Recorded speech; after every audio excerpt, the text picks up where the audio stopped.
ਭਗਵੰਤ ਮਾਨ ਵਾਲੀ ਸਰਕਾਰ ਨੇ ਪਿਛਲੇ ਦਿਨਾਂ ਦੇ ਵਿੱਚ ਬੜੀ ਹਨੇਰੀ ਠਾਲਤੀ ਵੀ ਗਨ ਕਲਚਰ ਜਿਹੜਾ ਹੈਗਾ ਉਹ ਬੜਾ ਖਤਰਨਾਕ ਆ ਤੇ ਬੰਦ ਕਰਵਾਉਣਾ। ਜਿਹੜੇ ਲੋਕ ਸੋਸ਼ਲ ਮੀਡੀਆ ਉੱਤੇ ਆਪਦੇ ਲਾਇਸੈਂਸੀ ਹਥਿਆਰਾਂ ਨਾਲ ਜਾਂ ਕਿਸੇ ਟੋਏ ਗਨ ਨਾਲ ਜਾਂ ਕਿਸੇ ਵੀ ਰੂਪ ਵਿੱਚ ਹਥਿਆਰ ਨਾਲ ਫੋਟੋ ਪਾਉਣਗੇ ਉਹਨਾਂ ਤੇ ਮੁਕੱਦਮੇ ਦਰਜ ਹੋਣਗੇ। ਉਸ ਆਰਡਰ ਦੇ ਉੱਤੇ ਰੌਲਾ ਰੱਪਾ ਇੰਨਾ ਜ਼ਿਆਦਾ ਪੈ ਗਿਆ ਵੀ 72 ਘੰਟੇ ਲਈ ਸਟੇ ਦਿੱਤਾ ਗਿਆ। ਆਪ ਹੀ ਸਰਕਾਰ ਨੇ ਆਰਡਰ ਕੀਤਾ ਤੇ ਆਪ ਹੀ ਰੋਕ ਲਿਆ ਵੀ 72 ਘੰਟੇ ਵਿੱਚ ਆਪੋ ਆਪਣੀਆਂ ਫੋਟੋਆਂ ਜਿਹੜੀਆਂ ਨੇ ਉਹ ਲਾ ਲਓ। ਪਿਛਲੇ 10-15 ਸਾਲਾਂ ਦੇ ਵਿੱਚ ਜਿਨ੍ਹਾਂ ਲੋਕਾਂ ਨੇ ਸੋਸ਼ਲ ਮੀਡੀਆ ਉੱਤੇ ਕਿਸੇ ਗਾਹੇ ਵਗਾਹੇ ਕੋਈ ਫੋਟੋ ਅਪਲੋਡ ਕੀਤੀ ਹੋਵੇ ਉਹਦੇ ਲਈ ਬੜੀ ਵਿਪਤਾ ਬਣ ਗਈ। ਪਰ ਭਗਵੰਤ ਮਾਨ ਦੀ ਸਰਕਾਰ ਨੂੰ ਇਉਂ ਲੱਗਦਾ ਸੀਗਾ ਵੀ ਜੇਕਰ ਕਿਸੇ ਦੀ ਫੋਟੋ ਰਹਿ ਗਈ ਤੇ ਪਤਾ ਨਹੀਂ ਕੀ ਤੂਫਾਨ ਆ ਜਾਣਾ। ਜਿਹੜੇ ਕ੍ਰਾਈਮ ਕਰਦੇ ਆ ਲੋਕ ਉਹਨਾਂ ਦੇ ਕੋਲੇ ਤਾਂ ਗੈਰ ਲਾਇਸੈਂਸੀ ਅਸਲਾ ਬੇਪਨਾਹ ਅਸਲਾ ਔਰ ਉਹਨਾਂ ਨੂੰ ਕੋਈ ਲੋੜ ਨਹੀਂ ਹੈਗੀ ਕਿ ਉਹ ਫੋਟੋਆਂ ਪਾ ਕੇ ਦਿਖਾਉਣ। ਅਸਲੇ ਵਾਲਿਆਂ ਨੂੰ ਜਿਹੜੇ ਢੋਆ ਢੋਆਈ ਕਰਦੇ ਆ ਜਾਂ ਜਿਹੜੇ ਵਾਰਦਾਤਾਂ ਕਰਦੇ ਆ ਉਹਨੂੰ ਨੱਥ ਪਾਉਣ 'ਚ ਤਾਂ ਸਰਕਾਰ ਕੋਈ ਕਾਰਾਗਰੀ ਦਿਖਾ ਨਹੀਂ ਸਕਦੀ।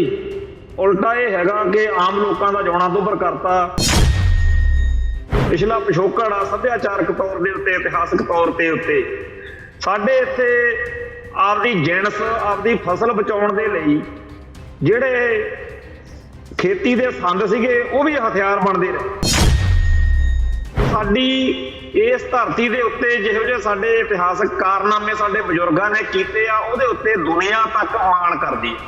ਸਾਡੇ ਇੱਥੇ ਰੋਬਨ ਹੁੱਡ ਵਾਲੀ ਜਿਹੜੀ ਸ਼ਖਸੀਅਤ ਆ ਜਿਹਨੂੰ ਦੁਨੀਆ ਰੋਬਨ ਹੁੱਡ ਕਹਿੰਦੀ ਆ ਨਾ ਉਹ ਇੱਥੇ ਸਾਡੇ ਹਜ਼ਾਰਾਂ ਹੀ ਰੋਬਨ ਹੁੱਡ ਨੇ। ਹੋ ਸਕਦਾ ਖਾਲਿਸਤਾਨੀ ਵਿਚਾਰਧਾਰਾ ਨਾਲ ਜੁੜੇ ਲੋਕਾਂ ਨੂੰ ਔਖ ਭਰਿਆ ਹੋਰ ਜ਼ਿਆਦਾ ਔਖ ਭਰਿਆ ਸਮਾਂ ਦੇਖਣ ਨੂੰ ਮਿਲ ਜਾਵੇ। ਬੱਚਿਆਂ ਦੇ ਜਿਹੜੇ ਟੁਕੜੇ ਕਰਾ ਕੇ ਝੋਲੀਆਂ ਦੇ ਵਿੱਚ ਗਲਾਂ ਦੇ ਹਾਰ ਬਣਾ ਕੇ ਉਹਨਾਂ ਦੇ ਪਾਏ ਗਏ ਉਹ ਸਾਰਾ ਇਤਿਹਾਸ ਉਹ ਦੁਬਾਰਾ ਵੀ ਦੁਹਰਾਇਆ ਜਾ ਸਕਦਾ ਕਿ ਤੁਸੀਂ ਰਾਜ ਭਾਗ ਦੀ ਗੱਲ ਕਰਦੇ ਹੋ।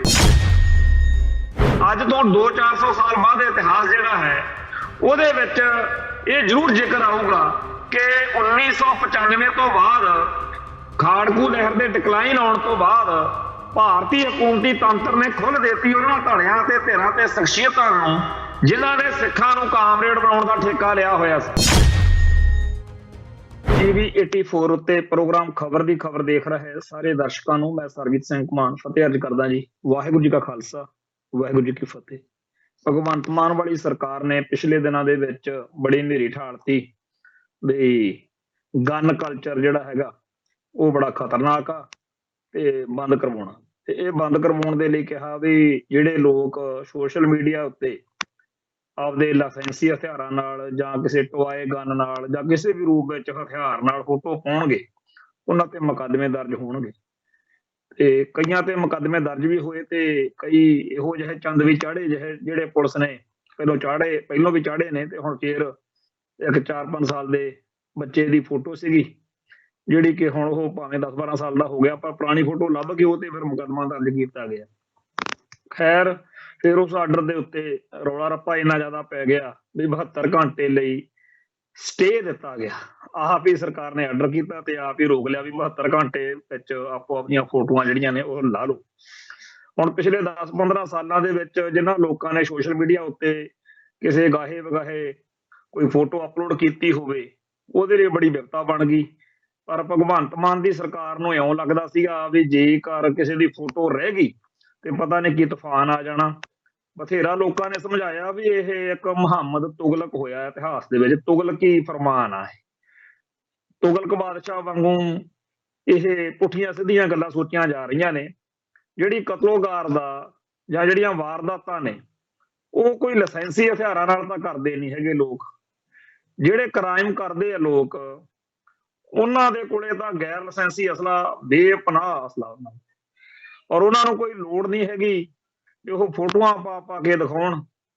ਤੇ ਵਾਰਦਾਤਾਂ ਕਰਾਉਣ ਵਾਲੇ ਲੋਕਾਂ ਦੇ ਜੇ ਰਾਹ ਦੇ ਵਿੱਚ ਕੋਈ ਅਟਕਾਰ ਪਾਉਣੀ ਆ ਤਾਂ ਉਹਦੇ ਢੰਗ ਤਰੀਕੇ ਕੋਈ ਹੋਰ ਨੇ। ਕਦੇ ਤੁਸੀਂ ਕਹਿੰਦੇ ਹੋ ਕਿ ਯੂਪੀ ਬਿਹਾਰ ਤੇ ਹੋਰਨਾਂ ਪਾਸਿਆਂ ਤੋਂ ਦੇਸੀ ਕੱਟੇ ਆ ਰਹੇ ਨੇ, ਕਦੇ ਕਹਿੰਦੇ ਹੋ ਕਿ ਸਰਹੱਦ ਪਾਰ ਤੋਂ ਅਸਲਾ ਆ ਰਿਹਾ। ਤੇ ਉਹਨਾਂ ਅਸਲੇ ਵਾਲਿਆਂ ਨੂੰ ਜਿਹੜੇ ਢੋਆ ਢੁਆਈ ਕਰਦੇ ਆ ਜਾਂ ਜਿਹੜੇ ਵਾਰਦਾਤਾਂ ਕਰਦੇ ਆ ਉਹਨੂੰ ਨੱਥ ਪਾਉਣ 'ਚ ਤਾਂ ਸਰਕਾਰ ਕੋਈ ਕਾਰਾਗਰੀ ਦਿਖਾ ਨਹੀਂ ਸਕਦੀ। ਉਲਟਾ ਇਹ ਹੈਗਾ ਕਿ ਆਮ ਲੋਕਾਂ ਦਾ ਜਿਉਣਾ ਦੁੱਭਰ ਕਰਤਾ ਪਿਛਲੇ 10-15 ਦਿਨ ਤੋਂ। ਜਿਸ ਤਰੀਕੇ ਦਾ ਮਾਹੌਲ ਬਣਾਇਆ ਗਿਆ, ਜਿਵੇਂ ਟੈਰੋਰਾਈਜ਼ ਕੀਤਾ ਗਿਆ, ਜਿਵੇਂ ਪਿੰਡਾਂ ਦੇ ਵਿੱਚ ਸ਼ਹਿਰਾਂ ਦੇ ਵਿੱਚ ਥਾਂ-ਥਾਂ ਦੇ ਉੱਤੇ ਕਿਸੇ ਖਾਸ ਇਲਾਕੇ ਨੂੰ ਘੇਰ ਕੇ ਜਿਵੇਂ ਖਾੜਕੂਵਾਦ ਦੌਰਾਨ ਹੁੰਦਾ ਸੀਗਾ, ਉਸ ਤਰੀਕੇ ਨਾਲ ਸਾਰੇ ਦੇ ਸਾਰੇ ਲੋਕਾਂ ਦੀਆਂ ਤਲਾਸ਼ੀਆਂ, ਘਰਾਂ 'ਚ ਵੜ ਕੇ ਜੋ ਕੁਝ ਕੀਤਾ ਗਿਆ ਉਹਦੀ ਬੜੀ ਭਾਰੀ ਜਿਹੜਾ ਹੈਗਾ ਉਹ ਵਿਰੋਧ ਹੁੰਦਾ ਰਿਹਾ। ਪਰ ਵਾਰਦਾਤਾਂ ਜਿਹੜੀਆਂ ਨੇ ਉਹ ਕਰਨ ਵਾਲਿਆਂ ਨੂੰ ਕੋਈ ਫਰਕ ਨਹੀਂ ਪਿਆ। ਇੱਥੋਂ ਤੱਕ ਕਿ ਅੱਜ ਇੱਥੇ ਬਟਾਲੇ ਦੇ ਪਿੰਡ ਸੇਖੂਪੁਰਾ ਦੇ ਵਿੱਚ ਗੋਲੀ ਚੱਲੀ ਆ, ਉੱਥੇ ਇੱਕ ਅਜੀਤਪਾਲ ਸਿੰਘ ਨਾਂ ਦਾ ਬੰਦਾ ਮਾਰਿਆ ਗਿਆ। ਇੱਕ ਕੋਈ ਸੋਨੂ ਬੌਂਸਰ ਆ, ਉਹਦਾ ਰੁੜਕੇ ਪਿੰਡ ਦਾ ਹੈਗਾ, ਉਹ ਫਲੋਰ ਕੋਲ ਦੱਸਦੇ ਗਰਾਇਆ ਫਗਵਾੜਾ ਇਲਾਕੇ 'ਚ, ਉਹ ਮਾਰਿਆ ਗਿਆ। ਉਹ ਕਤਲ ਜਿਹੜੇ ਨੇ ਉਹ ਅੱਜ ਵੀ ਹੋ ਰਹੇ ਨੇ। ਤੇ ਇੱਥੋਂ ਤੱਕ ਹਾਲਾਤ ਨੇ ਵੀ ਫੋਟੋਆਂ ਤਾਂ ਜਿਹੜੀ ਅਨਮੋਲ ਗਗਨ ਮੰਤਰੀ ਆ ਭਗਵੰਤ ਮਾਨ ਦੀ ਸਰਕਾਰ ਦੀ, ਉਹਦੀਆਂ ਵੀ ਇੰਸਟਾਗ੍ਰਾਮ ਦੇ ਉੱਤੇ ਤੇ ਸੋਸ਼ਲ ਮੀਡੀਆ ਦੇ ਉੱਤੇ ਹਥਿਆਰਾਂ ਵਾਲੀਆਂ ਸੀਗੀਆਂ। ਤੇ ਅੱਜ ਫਿਰ ਲੋਕਾਂ ਨੇ ਰੌਲਾ ਰੱਪਾ ਜਦੋਂ ਪੂਰਾ ਪਾਇਆ, ਉਹ ਫੋਟੋਆਂ ਭਾਵੇਂ ਉਹਨੇ ਲਾ ਦਿੱਤੀਆਂ ਨੇ, ਪਰ ਉਹਦੀਆਂ ਫੋਟੋਆਂ ਪੋਸਟ ਹੋਣ ਨਾਲ ਜਾਂ ਉਹਦੀਆਂ ਫੋਟੋਆਂ ਲਾ ਦੇਣ ਦੇ ਨਾਲ ਜਾਂ ਕਿਸੇ ਦੇ ਵੀ ਹੋਰ ਦੀਆਂ ਫੋਟੋਆਂ ਨਾਲ ਤਾਂ ਇਹ ਜਿਹੜੀਆਂ ਵਾਰਦਾਤਾਂ ਹੁੰਦੀਆਂ ਨਹੀਂ ਹੈਗੀਆਂ। ਇਹ ਤਾਂ ਵਾਧੂ ਜੀ ਗੱਲ ਆ ਵੀ ਫੋਟੋਆਂ ਦੇ ਨਾਲ ਵਾਰਦਾਤਾਂ ਹੁੰਦੀਆਂ ਨੇ। ਵਾਰਦਾਤਾਂ ਦੇ ਕਾਰਨ ਕੀ ਨੇ ਜਾਂ ਵਾਰਦਾਤਾਂ ਦਾ ਹਿਸਾਬ ਕਿਤਾਬ ਕੀ ਆ, ਇਹਦਾ ਲੇਖਾ ਜੋਖਾ ਤਾਂ ਕਿਸੇ ਹੋਰ ਢੰਗ ਤਰੀਕੇ ਨਾਲ ਹੋਣਾ ਚਾਹੀਦਾ। ਹੁਣ ਇਹ ਸਾਰੇ ਕਾਸੇ ਨੂੰ ਜੋੜਿਆ ਜਾ ਰਿਹਾ ਕਿ ਸੂਰੀ ਦਾ ਤੇ ਇੱਕ ਜਿਹੜਾ ਪ੍ਰਦੀਪ ਦਾ ਕਤਲ ਹੋਇਆ ਡੇਰਾ ਪ੍ਰੇਮੀ ਦਾ, ਇਹ ਦੋਨੇ ਕਤਲ ਦੀਆਂ ਵਾਰਦਾਤਾਂ ਜਿਹੜੀਆਂ ਨੇ ਇਸ ਤੋਂ ਬਾਅਦ ਚ ਹੱਥਾਂ ਪੈਰਾਂ 'ਚ ਆ ਗਈ ਆ ਸਰਕਾਰ। ਤੇ ਸਿੱਖਾਂ ਨੂੰ, ਪੰਜਾਬ ਦੇ ਲੋਕਾਂ ਨੂੰ ਡਰਾਉਣ ਲਈ, ਦਹਿਸ਼ਤ ਜ਼ਦਾ ਕਰਨ ਦੇ ਲਈ ਜੋ ਪਲੈਨਿੰਗ ਕੀਤੀ, ਉਹਦੇ ਤਹਿਤ ਕਈ ਇਹੋ ਜਿਹੇ ਪੁੱਠੇ ਸਿੱਧੇ ਕੰਮ ਜਿਹੜੇ ਆ ਸਰਕਾਰ ਨੇ ਕੀਤੇ ਆ। ਉਹਦੇ ਵਿੱਚ ਕਹਿੰਦੇ ਆ ਵੀ ਜਿਹੜੇ ਗਾਣੇ ਨੇ ਵੀ ਉਹ ਹਿੰਸਾ ਭੜਕਾਉਂਦੇ ਆ ਜੀ, ਜਾਂ ਕਹਿੰਦੇ ਨੇ ਬਈ ਜੀ ਪੰਜਾਬ ਦੇ ਵਿੱਚ ਜਿਹੜੀਆਂ ਅਸਲੇ ਵਾਲੀਆਂ ਫੋਟੋਆਂ ਨੇਗੀਆਂ ਇਹਨਾਂ ਕਰਕੇ ਗੜਬੜ ਆ।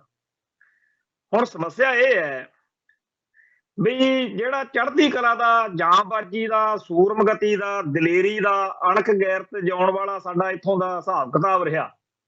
ਪੰਜਾਬ ਦੇ ਜੰਮਿਆਂ ਨੂੰ ਨਿੱਤ ਮਹਿਮਾ ਸਾਡਾ ਜਿਹੜਾ ਪਿਛਲਾ ਪਿਛੋਕੜ ਆ ਸੱਭਿਆਚਾਰਕ ਤੌਰ ਦੇ ਉੱਤੇ, ਇਤਿਹਾਸਕ ਤੌਰ ਤੇ ਉੱਤੇ ਸਾਡੇ ਇੱਥੇ ਆਪਦੀ ਜਿਣਸ, ਆਪਦੀ ਫਸਲ ਬਚਾਉਣ ਦੇ ਲਈ ਜਿਹੜੇ ਖੇਤੀ ਦੇ ਸੰਦ ਸੀਗੇ ਉਹ ਵੀ ਹਥਿਆਰ ਬਣਦੇ ਰਹੇ।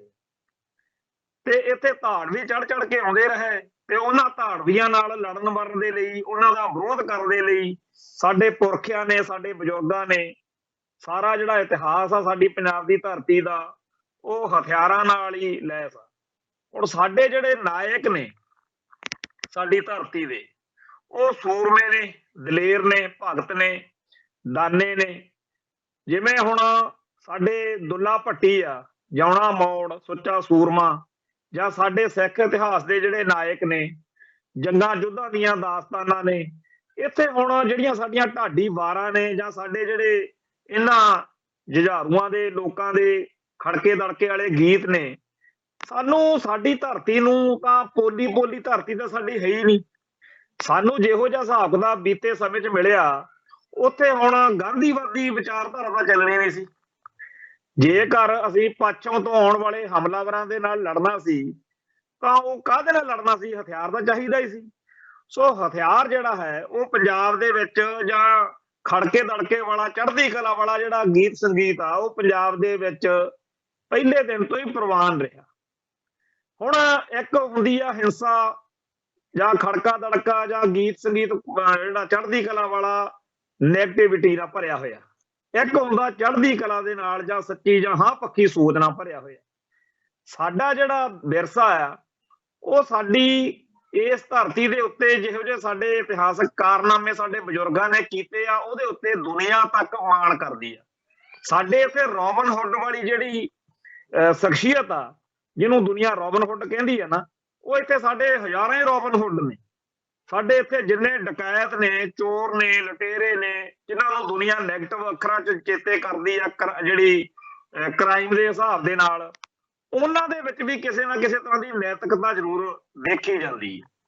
ਸਾਡੇ ਜਿਹੜੇ ਡਾਕੂ ਨੇ ਨਾ, ਉਹ ਡਾਕੂ ਵੀ ਸਤਿਕਾਰੇ ਜਾਂਦੇ ਆ। ਹੁਣ ਜੌਣਾ ਮੋੜ ਆ, ਉਹਦੇ ਸਾਡੇ ਫਿਲਮਾਂ ਬਣਦੀਆਂ, ਗਾਣੇ ਗਾਏ ਜਾਂਦੇ ਆ, ਜੌਣੇ ਮੋੜ ਦੇ ਨਾਲ ਸੰਬੰਧਿਤ ਚੀਜ਼ਾਂ ਦਾ ਸਤਿਕਾਰ ਕੀਤਾ ਜਾਂਦਾ। ਸੁੱਚਾ ਸੂਰਮਾ ਜਾਂ ਦੁੱਲਾ ਭੱਟੀ ਜਾਂ ਹੋਰ ਸਾਡੇ ਜਿਹੜੇ ਨਾਇਕ ਨੇ। ਸੋ ਇੰਨਾ ਸੌਖਾ ਨਹੀਂ ਹੈਗਾ ਵੀ ਇੱਥੇ ਕਹਿ ਦਈਏ ਵੀ ਇੱਥੇ ਜਿਹੜੇ ਗੀਤ ਸੰਗੀਤ ਦੇ ਨਾਲ ਖੜਕਾ ਦੜਕਾ ਹੋ ਜਾਂਦਾ ਜੀ, ਬੜੇ ਕਤਲ ਹੋ ਜਾਂਦੇ ਆ। ਪੰਜਾਬ ਦੇ ਲੋਕ ਆ ਜਿਹੜੇ, ਪੰਜਾਬ ਦੀ ਜਿਹੜੀ ਧਰਤੀ ਆ, ਉਹ ਅਣਖ ਗੈਰਤ ਨਾਲ ਜਿਉਣ ਦਾ ਸੰਦੇਸ਼ ਦਿੰਦੀ ਹੈ। ਇੱਥੇ ਜਿਹੜੀ ਗੁਰਬਾਣੀ ਆ, ਉਹ ਜਦੋਂ ਅਸੀਂ ਪੜ੍ਹਦੇ ਸੁਣਦੇ ਆ ਤਾਂ ਉੱਥੇ ਵੀ ਇਹੀ ਆ ਕਿ ਜੇ ਜੀਵੈ ਪਤ ਲੱਥੀ ਜਾਏ, ਸਭ ਹਰਾਮ ਜੇਤਾ ਕਿਛ ਖਾਏ। ਬਈ ਬੇਪਤ ਹੋ ਕੇ ਜਿਉਣ ਦਾ ਕੋਈ ਹੱਜ ਹੀ ਨਹੀਂ, ਇਹਦੇ ਨਾਲ ਤਾਂ ਮੌਤ ਚੰਗੀ ਹੈ ਕਿ ਨਹੀਂ। ਸਾਡੇ ਹੁਣ ਫਰੀਦਾ ਬਾਰ ਪਰਾਇਆ ਬੈਸਣਾ, ਸਾਈ ਮੁਝੇ ਨਾ ਦੇ, ਜੇ ਤੂੰ ਏਵੈ ਰੱਖਸੀ ਜੀਉ ਸਰੀਰੋ ਲੈ। ਜਾਂ ਜਦੋਂ ਅਸੀਂ ਕਹਿੰਦੇ ਆ ਪਹਿਲਾ ਮਰਨ ਕਬੂਲ, ਜੀਵਨ ਕੀ ਛੱਡ ਆਸ, ਹੋਏ ਸਭਨਾ ਕੀ ਰੇਣੂਕਾ ਤੋਂ ਆਓ ਹਮਾਰੇ ਪਾਸ।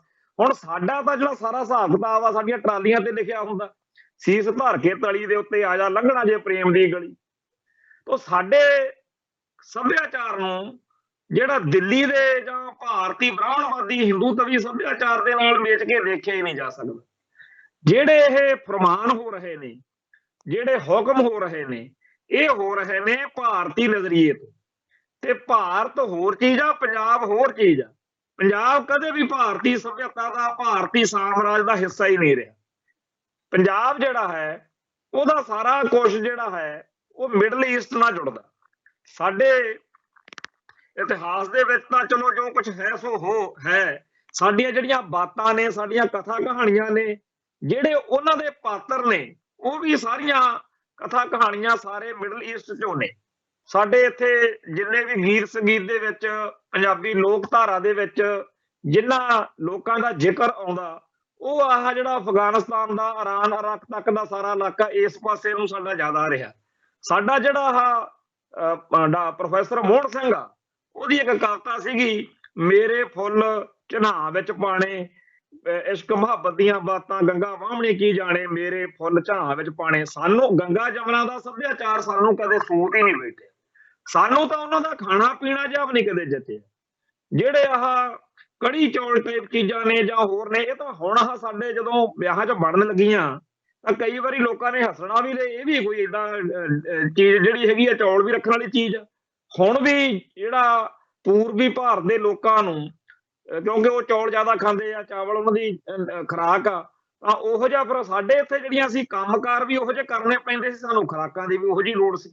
ਖੁੱਲੀ ਖੁਰਾਕ ਖਾਣੀ, ਆ ਜਿਹੜੇ ਜਵਾਰ ਬਾਜਰਾ ਜਾਂ ਮੱਕੀ ਦੀ ਰੋਟੀ ਜਾਂ ਹੋਰ ਚੀਜ਼ਾਂ, ਇਹ ਖਾਣੀਆਂ। ਖੁਰਾਕ ਫਿਰ ਵੱਡੀ ਖੁੱਲੀ ਡੁੱਲੀ ਦੇਹ ਹੁੰਦੀ ਸੀ, ਉਹੋ ਜਿਹੇ ਜਿਗਰੇ ਹੁੰਦੇ ਸੀ, ਉਹੋ ਜਿਹੀ ਬੋਲ ਬਾਣੀ ਹੁੰਦੀ ਸੀ। ਇਹ ਸਾਰਾ ਕੁਝ ਜਿਹੜਾ ਹੈ, ਇਹ ਸਾਨੂੰ ਰਲ ਮਿਲ ਕੇ ਜਿਸ ਤਰੀਕੇ ਦੇ ਮਨੁੱਖ ਬਣਾਉਂਦਾ ਹੈ, ਉਹਦੇ ਵਿੱਚ ਭਾਰਤੀ ਸੱਭਿਆਚਾਰ ਨੂੰ ਬੜਾ ਅਜੀਬ ਜਿਹਾ ਲੱਗਦਾ ਵੀ ਇਹ ਕਿਹੋ ਜਿਹੇ ਲੋਕ ਨੇ। ਅਸੀਂ ਇੱਕ ਵਾਰੀ ਮਨੀਕਰਨ ਸਾਹਿਬ ਤੇ ਹੋਰ ਜਿਹੜੇ ਪਹਾੜਾਂ ਦੇ ਵਿੱਚ ਸਥਾਨ ਨੇ, ਉਹਨਾਂ ਦੀ ਯਾਤਰਾ ਲਈ ਚਲੇ ਗਏ। ਉੱਥੇ ਜਿਹੜੇ ਉਹ ਬੈਠੇ ਸੀ ਪਹਾੜੀਏ, ਉਹ ਸਾਡੇ ਨਾਲ ਗੱਲ ਕਰਨ ਲੱਗ ਪਏ ਤੇ ਉਹ ਕਹਿਣ, ਯਾਰ ਤੁਹਾਡੇ ਬੰਦੇ ਬੋਲਦੇ ਕਿੱਦਾਂ ਬੋਲਦੇ ਆ। ਤੇ ਅਸੀਂ ਆਖਿਆ ਵੀ ਜਿੱਦਾਂ ਸਾਰੇ ਲੋਕ ਬੋਲਦੇ ਆ ਏਦਾਂ ਹੀ ਆ। ਕਹਿੰਦਾ ਨਹੀਂ, ਉਹ ਸਾਨੂੰ ਆ ਕੇ ਕਹਿੰਦੇ ਆ, ਉਹ ਪਹਾੜੀਆਂ ਤੁਸੀਂ ਇੱਥੇ ਕੀ ਖਾਂਦੇ ਹੁੰਦੇ ਹੋ। ਮਤਲਬ ਸਾਡੇ ਬੋਲਣ ਦੇ ਲਹਿਜੇ ਤੋਂ ਵੀ ਉਹਨਾਂ ਨੂੰ ਅਜੀਬ ਜਿਹਾ ਲੱਗਦਾ ਵੀ ਇਹ ਕਿੱਦਾਂ ਬੋਲਦੇ। ਸਾਡੇ ਗਾਣੇ, ਸਾਡਾ ਰਹਿਣ ਸਹਿਣ, ਸਾਡੀ ਸਭਿਅਤਾ, ਸਾਡਾ ਪਹਿਰਾਵਾ, ਸਭ ਕੁਝ ਜਿਹੜਾ ਹੈ ਉਹ ਲਾਊਡ, ਚੜ੍ਹਦੀ ਕਲਾ ਵਾਲਾ। ਸਾਡੇ ਜਿਹੜਾ ਸਾਰਾ ਜਿਹੜੇ ਗੀਤ ਨੇ, ਉਹ ਢਿੱਲੜ ਜਿਹੇ ਗੀਤ, ਸਾਡੇ ਰੋਣ ਧੋਣ ਵਾਲੇ, ਸੈਡ ਸੌਂਗ ਜਿਹਨੂੰ ਕਹਿੰਦੀ ਆ ਦੁਨੀਆ, ਉਹ ਸਾਡੇ ਲਈ ਉਵੇਂ ਨਹੀਂ ਹੈਗੇ। ਸਾਡੇ ਜ਼ਿਆਦਾ ਜਿਹੜਾ ਉਹ ਚੜ੍ਹਦੀ ਕਲਾ ਵਾਲਾ ਪ੍ਰਸੰਗ, ਢਾਡੀ ਵਾਰਾਂ ਟਾਈਪ ਚੀਜ਼ ਜਿਹੜੀ ਉਹ ਜ਼ਿਆਦਾ ਪਸੰਦ ਕੀਤੀ ਜਾਂਦੀ ਆ। ਹੁਣ ਜਦੋਂ SYL ਵਾਲਾ ਗਾਣਾ ਆਇਆ ਸਿੱਧੂ ਮੂਸੇਵਾਲੇ ਦਾ ਸਾਰਾ ਗਾਉਣ ਪਾਣੀ, ਜਿੰਨਾ ਵੀ ਉਹਦਾ ਹਿਸਾਬ ਕਿਤਾਬ ਸੀ, ਉਹ ਰੜਕ ਜੀ ਵਾਲਾ, ਚੜ੍ਹਦੀ ਕਲਾ ਵਾਲਾ ਹੋਣ ਕਰਕੇ ਉਹ ਯੂਥ ਨੂੰ ਬੜਾ ਚੰਗਾ ਲੱਗਿਆ, ਪਿਆਰਾ ਲੱਗਿਆ। ਤਾਂ ਸਾਨੂੰ ਇਹ ਗੱਲ ਬੜੀ ਅਜੀਬ ਜੀ ਲੱਗਦੀ ਆ ਕਿ ਚੜ੍ਹਦੀ ਕਲਾ ਵਾਲੇ ਗੀਤ ਸੰਗੀਤ ਦੇ ਨਾਲ ਜੀ ਹਿੰਸਾ ਹੋ ਜਾਂਦੀ ਹੈ। ਹਿੰਸਾ ਜਿਹੜੀ ਆ ਉਹ ਮਨੁੱਖ ਨੂੰ ਜਿਹਨੂੰ ਤੁਸੀਂ ਹਿੰਸਾ ਕਹਿੰਦੇ ਹੋ ਅਸਲ ਵਿੱਚ ਤਾਂ ਭਾਰਤੀ ਸੱਭਿਆਚਾਰ 'ਚ ਹਿੰਸਾ ਹੋ ਸਕਦੀ ਆ ਜਾਂ ਹੋਰ ਦੁਨੀਆ ਨੂੰ ਵਾਇਲੈਂਸ ਕਹਿੰਦੀ ਆ। ਸਾਡੇ ਤਾਂ ਉਹ ਸਾਰਾ ਕੁਝ ਹੱਕ ਅਤੇ ਇਨਸਾਫ ਦੀ ਲੜਾਈ ਆ। ਚਾਹੇ ਉਹ ਨਿੱਜੀ ਤੌਰ ਤੇ ਕੋਈ ਮਨੁੱਖ ਲੜ ਰਿਹਾ, ਚਾਹੇ ਉਹ ਕਲੈਕਟਿਵ ਸਾਂਝੇ ਰੂਪ 'ਚ ਲੜ ਰਿਹਾ, ਤਾਂ ਸਾਡੀ ਕੌਮ ਆ ਜਿਹੜੀ ਉਹਦੇ ਹੱਕ ਦੱਬੇ ਹੋਏ ਨੇ ਤੇ ਦੱਬੇ ਹੋਏ ਹੱਕਾਂ ਲਈ ਲੜਨਾ ਸਾਡੀ ਫਿਤਰਤ ਆ। ਹੁਣ ਸਾਰਾ ਭਾਰਤ ਸੁੰਡੀ ਭਲੇਟ ਹੋ ਕੇ ਪਿਆ ਰਿਹਾ। ਮੋਦੀ ਉਹਨਾਂ ਦੇ ਸਾਹਮਣੇ ਆ ਜਿਹੜਾ ਕਸ਼ਮੀਰ ਆ ਜਿੱਥੇ ਪੂਰਾ ਖੜਕਾ ਦੜਕਾ ਚੱਲਦਾ, ਉਹ ਤੋਂ ਨਹੀਂ ਉਵੇਂ ਖੜ ਹੋਇਆ। ਪਰ ਜਦੋਂ ਕਿਸਾਨ ਸੰਘਰਸ਼ ਵਾਲੇ ਦਿਨਾਂ ਦੇ ਵਿੱਚ ਸਾਰੀ ਦੁਨੀਆ ਜਿਹੜੀ ਸੀਗੀ ਉਹਨੇ ਕਿਸੇ ਉਵੇਂ ਦਾ ਵਿਰੋਧ ਨਹੀਂ ਕੀਤਾ ਤਿੰਨਾਂ ਕਾਲੇ ਕਾਨੂੰਨਾਂ ਦਾ, ਤਾਂ ਪੰਜਾਬ ਦੇ ਲੋਕਾਂ ਨੇ ਹਰਿਆਣੇ ਤੇ ਹਿਮਾਚਲ ਤੇ ਯੂਪੀ ਤੱਕ ਦੇ ਲੋਕਾਂ ਨੂੰ ਵੀ ਕਾਇਲ ਕੀਤਾ। ਇਹ ਕਮਾਲ ਦੇ ਬੰਦੇ ਆ। ਜਿਹੜਾ ਮੋਦੀ ਅਤੇ ਜਿਹੜੀ ਹਿੰਦੂਤਵੀ ਸੋਚ ਪਿਛਲੇ 15-20 ਸਾਲਾਂ ਤੋਂ ਸਾਰੇ ਭਾਰਤੀਆਂ ਨੂੰ ਦਬਕਾਈ ਫਿਰਦੀ ਹੈ, ਉਹ ਕਿਸਾਨ ਮੋਰਚੇ ਮੌਕੇ ਆਪਾਂ ਝੁਕਦੀ ਵੀ ਦੇਖੀ ਆ ਤੇ ਲੋਕਾਂ ਨੇ ਦੇਖਿਆ ਕਿ ਕਿਵੇਂ ਪੰਜਾਬ ਦੇ ਪੁੱਤਾਂ ਨੇ ਸਿੱਖ ਸਪਿਰਿਟ ਨਾਲ ਲੈਸ ਹੋ ਕੇ ਦਿੱਲੀ ਨੂੰ ਵੰਗਾਰਿਆ। ਉਹ ਸਾਡੇ ਉਹਨਾਂ ਦਿਨਾਂ ਦੇ ਵਿੱਚ ਜਿਹੜੇ ਮੋਰ ਬਾਣੀ ਸੀ ਉਹ ਕੀ ਸੀ, ਜਿਵੇਂ ਬਾਬਾ ਬਘੇਲ ਸਿੰਘ ਦੇ ਨਾਲ ਖਾਲਸੇ ਚੜੇ ਹੋਣ, ਜਿਵੇਂ ਦਿੱਲੀ ਉੱਤੇ ਕੋਈ ਹੋਰ ਨਵਾਂ ਹਮਲਾ ਕਰ ਚਲੇ ਗਏ ਹੋਈਏ, ਏਦਾਂ ਦਾ ਸਾਡਾ ਹਿਸਾਬ ਕਿਤਾਬ ਬਣਿਆ ਹੋਇਆ ਸੀ। ਹੁਣ ਇਹ ਸਾਡੇ ਅੰਦਰ ਇੱਕ ਰਣਕ ਵਾ ਦਿੱਲੀ ਦੇ ਖਿਲਾਫ। ਦਿੱਲੀ ਕਦੇ ਵੀ ਸਾਡੀ ਮਿੱਤਰ ਦੇ ਰੂਪ ਚ ਸਾਨੂੰ ਕਦੇ ਦਿਖੀ ਹੋਈ ਨਹੀਂ। ਦਿੱਲੀ ਦੇ ਦਲਾਲ ਅਸੀਂ ਉਹਨਾਂ ਲੋਕਾਂ ਨੂੰ ਮੰਨਦੇ ਆ ਜਿਹੜੇ ਭਾਰਤੀ ਸਿਵਲਾਈਜੇਸ਼ਨ, ਭਾਰਤੀ ਹਿੰਦੂਤਵੀ ਹਕੂਮਤੀ ਨਿਜ਼ਾਮ ਦਾ ਹਿੱਸਾ ਬਣੇ ਹੋਏ ਨੇ। ਸੋ ਸਾਡੇ ਬਾਰੇ ਇਸ ਤਰੀਕੇ ਦੀਆਂ ਗੱਲਾਂ ਜਦੋਂ ਹੋਈਆਂ ਕਿ ਜੀ ਇਹ ਗਾਣਿਆਂ ਨਾਲ ਹਿੰਸਾ ਹੋ ਰਹੀ ਆ, ਫਿਰ ਹਥਿਆਰ ਜਿਹੜੇ ਨੇ ਉਹ ਲੁਕੋ ਲੋ ਜੀ। ਉਹ ਹੁਣ ਇਹ ਚੀਜ਼ਾਂ ਜਦੋਂ ਵਾਪਰੀਆਂ ਸਾਰੀਆਂ ਹੋਈਆਂ ਤਾਂ ਅੱਜ ਉਹ ਸਾਰੇ ਮੰਨ ਰਹੇ ਨੇ ਕਿ ਗਾਣੇ ਜਾਂ ਹਥਿਆਰਾਂ ਦੀਆਂ ਫੋਟੋਆਂ ਨਾਲ ਕੋਈ ਫਰਕ ਨਹੀਂ ਪੈਂਦਾ, ਇਹ ਕਹਾਣੀ ਕੋਈ ਹੋਰ ਆ। ਹਕੀਕਤ ਇਹ ਹੈ ਕਿ ਜਿਹੜਾ ਹੱਕ ਅਤੇ ਇਨਸਾਫ ਦੀ ਲੜਾਈ ਆ ਇਹ ਏਦਾਂ ਹੀ ਚੱਲਦੀ ਰਹਿਣੀ। ਇਹਦੇ ਲਈ ਸਾਨੂੰ ਸਾਡੀ ਧਰਤੀ ਨੂੰ ਬਖਸ਼ਿਸ਼ ਆ। ਦਿੱਲੀ ਵਾਲੇ ਜਾਂ ਦਿੱਲੀ ਦੇ ਹਕੂਮਤੀ ਢਾਂਚੇ ਦੇ ਜਿਹੜੇ ਜਿਵੇਂ ਜ਼ਕਰੀਆ ਖਾਨ ਹੁਣੀ ਹੁੰਦੇ ਸੀ ਨਾ ਦਿੱਲੀ ਦਰਬਾਰ ਦੇ ਥਾਪੇ ਹੋਏ ਸੂਬੇਦਾਰ ਪੰਜਾਬ ਵਾਸਤੇ, ਉਵੇਂ ਪੰਜਾਬ ਦੇ ਜਿਹੜੇ ਸੂਬੇਦਾਰ ਬਣਦੇ ਆ ਮੁੱਖ ਮੰਤਰੀ ਤੇ ਡੀਜੀਪੀ ਵਗੈਰਾ, ਇਹਨਾਂ ਸਾਰਿਆਂ ਨੂੰ ਇਹ ਸਮਝ ਹੋਣੀ ਚਾਹੀਦੀ ਆ ਕਿ ਪੰਜਾਬ ਦੇ ਵਿੱਚ ਕੋਈ ਮਾਤਾ ਦਾ ਮਾਲ ਨਹੀਂ ਵਸਦਾ, ਇੱਥੇ ਕਲਗੀਧਰ ਦੇ ਲਾਲ ਵਸਦੇ ਆ। ਔਰ ਇਹ ਚੜ੍ਹਦੀ ਕਲਾ ਦੇ ਨਾਲ ਸਿੱਖ ਸਪਿਰਿਟ ਨਾਲ ਲੈਸ ਹੋ ਕੇ ਆਪਦੇ ਹੱਕ ਅਤੇ ਇਨਸਾਫ ਦੀ ਲੜਾਈ ਜਿਹੜੀ ਆ ਉਹ ਜਾਰੀ ਰੱਖਣਾ ਜਾਣਦੇ ਆ। ਤੇ ਕੋਈ ਇਸ ਗੱਲ ਨਾਲ ਫਰਕ ਨਹੀਂ ਪੈਂਦਾ ਕਿ ਤੁਸੀਂ ਕਾਨੂੰਨਾਂ ਦੇ ਨਾਲ ਵਿਆਖਿਆ ਤਾਂ ਤੁਸੀਂ ਬੜੀ ਅਜੀਬ ਜੀ ਕਰ ਰਹੇ ਆ। ਇਸ ਵੇਲੇ ਜਿਹੜੀ ਵਿਆਖਿਆ ਕੀਤੀ ਜਾ ਰਹੀ ਆ ਕਿ ਜੀ ਹਥਿਆਰਾਂ ਦੇ ਲਾਇਸੈਂਸ ਤੇ ਗਾਉਣ ਪਾਣੀ ਨਾਲ ਖਣੀ, ਉਹ ਲੋਕਾਂ ਨੂੰ ਕਈਆਂ ਨੂੰ ਜਿਹੜੇ ਪਰਾਂ ਬੈਠੇ ਆ ਜਾਂ ਮੀਡੀਆ ਨੂੰ ਨਵਾਂ ਜਿਹਾ ਵਧੀਆ ਜਿਹਾ ਮੁੱਦਾ ਲੱਗਦਾ, ਉਹਨਾਂ ਨੇ ਬੜਾ ਰੰਡੀ ਰੋਣਾ ਜਿਹਾ ਪਾਇਆ। ਪਰ ਅਖੀਰ ਅੱਜ ਸਾਰੀ ਦੁਨੀਆ ਮੰਨਦੀ ਆ ਕਿ ਕਤਲੋ ਗਾਰਦ ਜਾਂ ਇਹ ਸਾਰਾ ਕੁਝ ਇਹਨਾਂ ਚੀਜ਼ਾਂ ਨਾਲ ਨਹੀਂ ਰੁਕਦਾ, ਇਹਦੀ ਕਹਾਣੀ ਕੋਈ ਹੋਰ ਆ।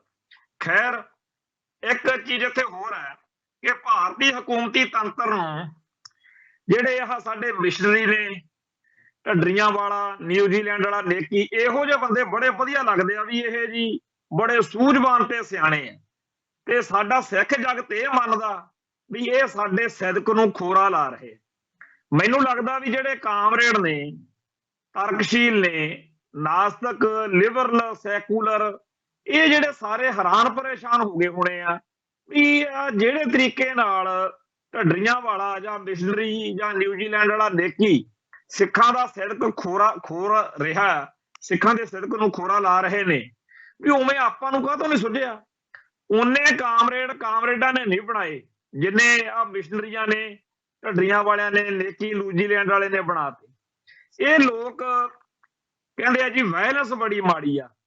ਇਹ ਲੋਕ ਕਹਿੰਦੇ ਆ ਵੀ ਮਾਤਾ ਦਾ ਮਾਲ ਬਣ ਕੇ ਜਾਣਾ ਚਾਹੀਦਾ। ਇਹ ਲੋਕ ਹੌਲੀ ਹੌਲੀ ਸਿੱਖਾਂ ਦੇ ਅੰਦਰੋਂ ਸਿੱਖੀ ਸਪਿਰਿਟ ਨੂੰ ਖੋਰਾ ਲਾ ਕੇ ਉਹਨਾਂ ਨੂੰ ਸਿੱਖ ਵਿਰੋਧੀ ਮਾਨਸਿਕਤਾ ਵਾਲੇ ਇੱਕ ਸੰਦ ਦੇ ਰੂਪ ਚ ਬਦਲਣ ਨੂੰ ਫਿਰਦੇ ਆ।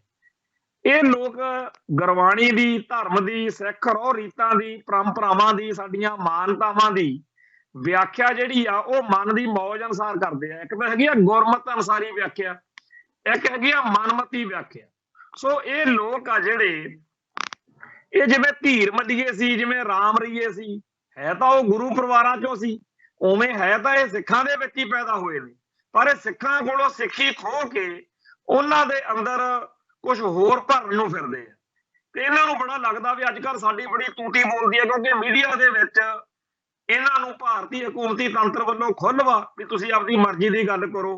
ਤੇ ਜਦੋਂ ਵੀ ਕੋਈ ਖਾਲਸੇ ਪੱਖ ਤੋਂ, ਖਾਲਸੇ ਦ੍ਰਿਸ਼ਟੀਕੋਣ ਤੋਂ ਗੱਲ ਕਰਦਾ, ਉਹਨੂੰ ਉਹਦੀ ਸੰਘੀ ਜਿਹੜੀ ਆ ਉਹ ਨੱਪੀ ਜਾਂਦੀ ਹੈ। ਹੁਣ ਇਹ ਸਾਰਿਆਂ ਨੂੰ ਪਤਾ ਹੈ ਕਿ ਜਿਹੜੀਆਂ ਸਿੱਖ ਸੰਸਥਾਵਾਂ ਨੇ ਉਹਨਾਂ ਉੱਤੇ ਕਾਬਜ ਕਿਹੜੇ ਲੋਕ ਨੇ। ਇਹ ਸਾਰਿਆਂ ਨੂੰ ਪਤਾ ਕਿ ਸਿੱਖ ਸੰਗਤਾਂ ਜਾਂ ਸਿੱਖ ਜਗਤ ਜਾਂ ਖਾਲਸਾ ਪੰਥ ਉਹਨਾਂ ਤੋਂ ਦੁਖੀ ਆ, ਉਹਨਾਂ ਤੋਂ ਨਿਰਾਸ਼ ਆ, ਉਹਨਾਂ ਤੋਂ ਨਾਰਾਜ਼ ਹੈ। ਜਿਹੜੇ ਲੋਕ, ਜਿਹੜੇ ਘੜਮ ਚੌਧਰੀ ਸਿੱਖ ਸੰਸਥਾਵਾਂ ਉੱਤੇ ਕਾਬਜ ਨੇ, ਉਹ ਜਿਹੜੇ ਘੜਮ ਚੌਧਰੀ ਨੇ, ਉਹ ਆਪਦੀਆਂ ਕਰਤੂਤਾਂ ਨਾਲ ਸਿੱਖ ਇਤਿਹਾਸ ਨੂੰ ਕਲੰਕਿਤ ਕਰਦੇ ਆ। ਇਹ ਢੱਡਰੀਆਂ ਵਾਲਾ, ਮਿਸ਼ਨਰੀ ਤੇ ਨੇਕੀ ਤੇ ਹੋਰ ਇਹ ਜਿਹੜੇ ਨੇ, ਇਹ ਉਹਨਾਂ ਘੜਮ ਚੌਧਰੀਆਂ ਦੀਆਂ ਗੱਲਾਂ ਨੂੰ ਸਿੱਖ ਇਤਿਹਾਸ ਦੀਆਂ ਜਾਂ ਸਿੱਖਾਂ ਦੀਆਂ ਗੱਲਾਂ ਮੰਨ ਕੇ, ਬਣਾ ਕੇ, ਕਹਿ ਕੇ ਲੋਕਾਂ ਦੇ ਅੰਦਰ ਸਿੱਖ ਸੰਸਥਾਵਾਂ ਦੇ ਪ੍ਰਤੀ, ਸਿੱਖ ਸੰਗਤਾਂ ਦੇ ਪ੍ਰਤੀ ਨਫ਼ਰਤ ਪੈਦਾ ਕਰਦੇ। ਹੁਣ ਕਰਤੂਤ ਤਾਂ ਕੋਈ ਕਰਦਾ ਸਿੱਖ ਸੰਸਥਾ ਉੱਤੇ ਕਾਬਜ ਘੜਮ ਚੌਧਰੀ, ਸਿੱਖ ਸੰਗਤਾਂ ਤਾਂ ਆਪ ਉਹਦੇ ਤੋਂ ਦੁਖੀ ਹੋਈਆਂ ਫਿਰਦੀਆਂ ਹੁੰਦੀਆਂ ਨੇ, ਪਰ ਇਹ ਕਹਿਣਗੇ ਨਹੀਂ ਜੀ ਸਿੱਖ ਸੰਗਤਾਂ ਇਹਦੇ ਲਈ ਦੋਸ਼ੀ ਹੈ। ਸਿੱਖ ਸੰਗਤ ਅਤੇ ਖਾਲਸਾ ਪੰਥ ਦਾ ਇਸ ਗੁਲਾਮੀ ਦੇ ਮਾਹੌਲ ਦੇ ਵਿੱਚ ਕੋਈ ਵਾਹ ਨਹੀਂ ਪੈਂਦੀ। ਨਹੀਂ ਉਹ ਕਿਹੜੇ ਬਾਦਲ ਕੇ ਤੇ ਕਿਹੜੇ ਹੋਰ ਨੇ ਜਿਹੜੇ ਸਿੱਖੀ ਦੀ ਸ਼ਾਨ ਦੇ ਖਿਲਾਫ ਇਸ ਤਰ੍ਹਾਂ ਐਕਟਿਵ ਰਹਿ ਸਕਣ। ਹੁਣ ਇਹ ਜਿਹੜੇ ਲੋਕ ਨੇ, ਜਿਹੜੇ ਮਿਸ਼ਨਰੀ, ਢੱਡਰੀਆਂ ਵਾਲਾ, ਨੇਕੀ ਤੇ ਹੋਰ, ਇਹ ਸਿੱਖ ਜਜ਼ਬਾਤਾਂ ਦੀ, ਸਿੱਖ ਕੌਮ ਦੇ ਹੱਕਾਂ ਤੇ ਹਿੱਤਾਂ ਦੀ ਵਿਰੋਧਤਾ ਕਰਦੇ। ਕਿਉਂ? ਇਹਨਾਂ ਨੂੰ ਫਿਰ ਆ ਲੋਕ ਟੱਕਰ ਜਾਂਦੇ ਆ। ਇਤਿਹਾਸ ਜਿਹੜਾ ਹੈ ਉਹਦੇ ਵਿੱਚ ਦਰਜ ਹੋ ਕੇ ਰਹਿਣਾ ਕਿ ਕਿਹਨੇ ਕੀ ਕੀਤਾ ਸੀ। ਬੇਸ਼ੱਕ ਦੀ ਜਿਹੜੇ ਖਾਲਿਸਤਾਨੀ ਸੋਚ ਨਾਲ ਜੁੜੇ ਹੋਏ ਲੋਕ ਨੇ, ਉਹਨਾਂ ਦੀ ਕੋਈ ਬਹੁਤੀ ਵੱਡੀ ਆਵਾਜ਼ ਨਾ ਰਹੇ ਕਿਸੇ ਵੇਲੇ। ਹੋ ਸਕਦਾ ਖਾਲਿਸਤਾਨੀ ਵਿਚਾਰਧਾਰਾ ਨਾਲ ਜੁੜੇ ਲੋਕਾਂ ਨੂੰ ਔਖ ਭਰਿਆ, ਹੋਰ ਜ਼ਿਆਦਾ ਔਖ ਭਰਿਆ ਸਮਾਂ ਦੇਖਣ ਨੂੰ ਮਿਲ ਜਾਵੇ। ਇਤਿਹਾਸ ਵਿੱਚ ਦਰਜ ਵਾ ਕਿ ਕਿਵੇਂ ਸਿੱਖਾਂ ਦੇ ਸਿਰਾਂ ਦੇ ਮੁੱਲ ਪਏ, ਕਿਵੇਂ ਬੀਬੀਆਂ ਨੇ ਖੰਨੀ ਖੰਨੀ ਰੋਟੀ ਤੇ ਗੁਜ਼ਾਰਾ ਕੀਤਾ, ਕਿਵੇਂ ਬੱਚਿਆਂ ਦੇ ਜਿਹੜੇ ਟੁਕੜੇ ਕਰਾ ਕੇ ਝੋਲੀਆਂ ਦੇ ਵਿੱਚ ਗਲਾਂ ਦੇ ਹਾਰ ਬਣਾ ਕੇ ਉਹਨਾਂ ਦੇ ਪਾਏ ਗਏ। ਉਹ ਸਾਰਾ ਇਤਿਹਾਸ ਉਹ ਦੁਬਾਰਾ ਵੀ ਦੁਹਰਾਇਆ ਜਾ ਸਕਦਾ ਕਿ ਤੁਸੀਂ ਰਾਜ ਭਾਗ ਦੀ ਗੱਲ ਕਰਦੇ ਹੋ, ਕਿਉਂਕਿ ਉਦੋਂ ਵੀ ਸਿੱਖਾਂ ਦੇ ਕੋਲੇ ਇਹ ਸੀ ਵੀ ਰਾਜ ਕਰ ਹੈ ਕਿ ਲੜ ਮਰੇ ਹੈ, ਜਾਂ ਤਾਂ ਰਾਜ ਕਰਾਂਗੇ ਖਾਲਸਾ ਬਾਗੀ ਹੈ ਜਾਂ ਬਾਦਸ਼ਾਹ। ਸੋ ਉਦੋਂ ਕੋਈ ਸਿੱਖਾਂ ਦੇ ਵਿੱਚ ਇਹ ਬਿਮਾਰੀ ਨਹੀਂ ਸੀ ਜਿਹੜੀ ਆਹ ਢੱਡਰੀਆਂ ਵਾਲਾ ਨੇਕੀ, ਜਿਹੜੇ ਤਰਕਸ਼ੀਲ ਜਾਂ ਕਾਂਗਰੇਡ ਜਿਹੇ ਬਣਾਈ ਜਾਂਦੇ ਆ ਸਿੱਖਾਂ ਨੂੰ। ਉਦੋਂ ਸਾਰੀ ਦੀ ਸਾਰੀ ਸਿੱਖ ਕੌਮ ਇਕਜੁੱਟ ਤੇ ਇਕਮੁੱਠ ਹੋ ਕੇ ਆਪਦੇ ਨਿਸ਼ਾਨੇ ਪ੍ਰਤੀ ਜੂਝਦੀ ਸੀ। ਸੋ ਉਸ ਮਾਹੌਲ ਦੇ ਵਿੱਚ ਸਾਰਿਆਂ ਦਾ ਆਪਾਂ ਅੱਜ ਸਤਿਕਾਰ ਕਰਦੇ ਹਾਂ।